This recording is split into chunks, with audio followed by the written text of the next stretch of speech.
নমস্কার বন্ধুরা, শিবলির রান্নাঘরে সবাইকে স্বাগত। আশা করব তোমরা সকলেই ভালো আছো। আজ বানিয়ে নিচ্ছি আমি মাখা সন্দেশ। তার জন্য নিয়ে নিয়েছি আমি এখানে দুধ। এখানে প্রায় 2 লিটার দুধ আছে। দুধটাকে আমি ভালো করে জাল দিয়ে নিচ্ছি এবং এর মধ্যে আমি দিয়ে দিচ্ছি দুধ ফাটানোর পাউডার। পাউডারটাকে জলে গুলিয়ে নিতে হয়। এখানে আমি হাফ চামচ পাউডার নিচ্ছি, সেটাকে একটু জলে গলিয়ে তারপরে দুধের মধ্যে দিয়ে দিচ্ছি। খুব সুন্দর ছানা হয়। লেবু, তারপরে ভিনিগার দিয়েও এত সুন্দর হয় না, পাউডারটা দিয়ে যত সুন্দর হয়। আর এটা কোনো ক্ষতিকরও না, এটা খাওয়া যায়। সুন্দর হয়ে গেছে ছানা। এরকম একটা ছাঁকনিতে আমি দুধটাকে ছেঁকে নিয়েছি। জলেছে এটাকে আমি আধা ঘন্টা 1 ঘন্টা রেস্টের জন্য রাখবো, যাতে জলটা সম্পূর্ণ বেরিয়ে যায়। এই যে বন্ধুরা, রেস্ট থেকে বের করে নিয়ে এসেছি। দেখো কি সুন্দর হয়েছে ছানা, এবং অনেকটাই হয়েছে ছানা। 2 কিলো দুধের প্রায় ছানা হয়েছে এখানে। খুব টেস্ট। এই ছানাটাকে আমি ভালো করে হাত দিয়ে চটকে নিচ্ছি, যেন কোনো দানা না থাকে। একদম হাতের যে তালুটা হয় সেটাকে দিয়ে আগে হাত দিয়ে চটকে নিচ্ছি, তারপরে সেই তালুটা দিয়ে একদম মিশিয়ে মিশিয়ে দেবো। এই জায়গাটা একটু খাটনি হয়, একটু প্রেশার দিতে হয় হাতে। ভালো করে মেখে নেবে। তোমাদের সবাইকে আমার অনেক অনেক ধন্যবাদ, যারা আমার ভিডিওগুলো দেখো, এবং ফুল ভিডিও দেখার জন্য অনুরোধ রইল।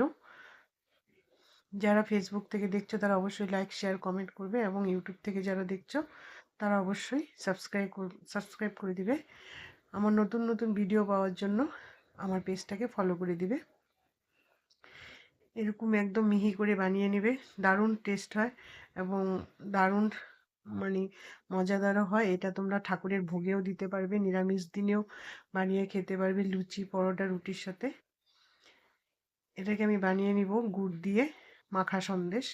খেজুর গুড় নিয়ে নিচ্ছি, একবারে কড়াইয়ের মধ্যে নিয়ে নিচ্ছি। ওটাকে আমি একটা চাকুর সাহায্যে ছোট ছোট করে কেটে নিচ্ছি।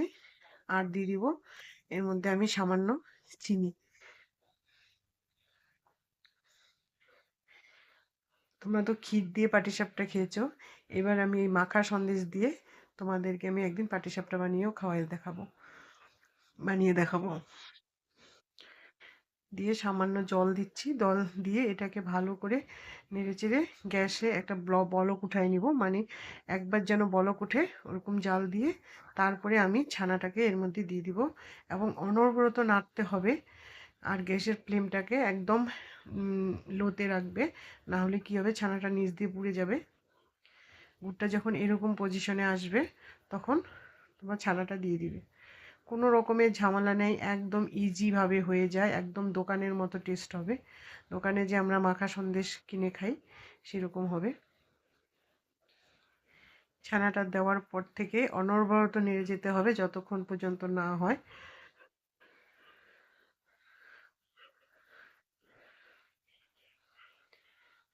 ভালো করে মিশিয়ে দিচ্ছি। অনবরত নাড়তে নাড়তে নাড়তে নাড়তে যখন শুকিয়ে যাবে এরকম হবে, এর মধ্যে আমি সামান্য পরিমাণে একটু এলাচের দানা দিয়ে দিচ্ছি। এটাকে আমি একটা একটুখানি, এই যে এটা দিয়ে আমি একটু মিহি করে দিচ্ছি, দিয়ে দিয়ে দেবো। যারা যারা এই দুধ জাতীয় জিনিসের মধ্যে এলাচটাকে পছন্দ করো তারা দিবে, যারা পছন্দ করো না তারা দিবে না। আমার মা এটাকে একদমই পছন্দ করে না, কিন্তু আমি একটু আমার মনে হয় একটু দিলে পরে ভালো সেন্ট হয়। দিয়ে নেড়ে নেড়ে এর মধ্যে আমি একটু সন্দক লবণ দিয়ে দিব, যেন যেন আমি উপাসের দিনও এটা খেতে পারি, থাকলে একাদশীর দিনও তোমরা খেতে পারবে। দিয়ে ভালো করে নেড়েচেড়ে নেবে, একদম দেখবে যখন কড়াই ছেড়ে চলে আসছে তখন বুঝতে পারবে যে তোমার সন্দেশটা তৈরি হয়ে গেছে, মাখা ছানা সন্দেশটা। এবার দেখো দানা দানা হয়েছে, সেটা জানি না কতটা দেখাতে পাচ্ছি তোমাদেরকে ক্যামেরাতে আমি। এটাকে কিন্তু নাড়তে হবে, ভালো মতো না নাড়লেই লেগে যাবে। এই দেখো বন্ধুরা, কড়াই ছেড়ে চলে আসছে।